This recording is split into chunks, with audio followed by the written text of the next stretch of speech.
on illegal immigration, and joining me now is one of the men that actually started this journey along with us a couple of years ago, Malachy Steenson. Malachy, I mean, what does today say to you? Well, you know, when we started off in November 1922, or November 2022, sorry, I'm a bit behind,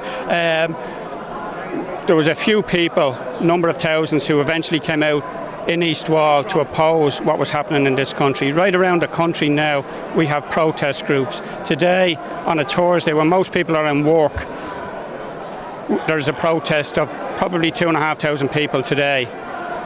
We have clearly put the immigration issue on the political agenda.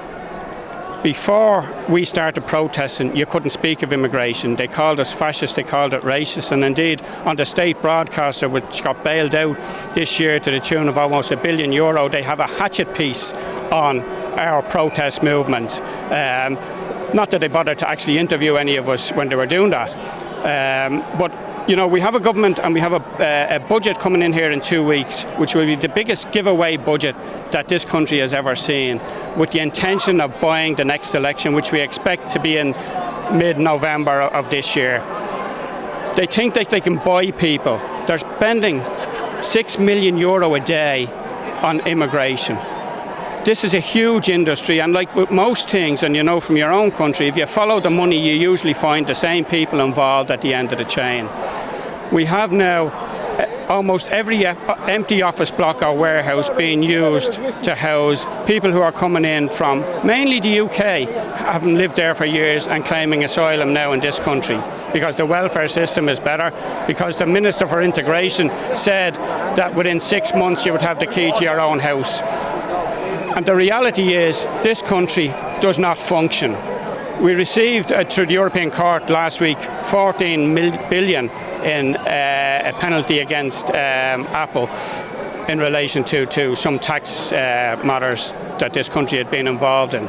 That money will be spent, the bulk of it certainly will be spent on housing people who have no right to be in this country. But there is an election coming up, and the problem that any anti-immigration party has is that you haven't been long enough on the ground, and therefore you will not be organised enough to make a real dent in any political settlement. Well, of course, they said that before the local elections, and in Dublin City alone, or Dublin City and County, we have 5 or 6 elected councillors. Before last June, we didn't have any.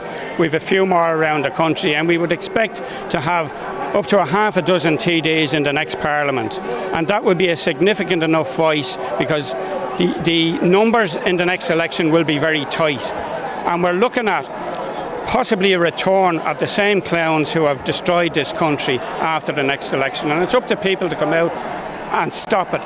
And I think we could hold the balance of power and bring real change. But people need to register, people need to get out and vote, and people need to get out and campaign for those who are opposed to the destruction of our country. Well, there you go, Martin.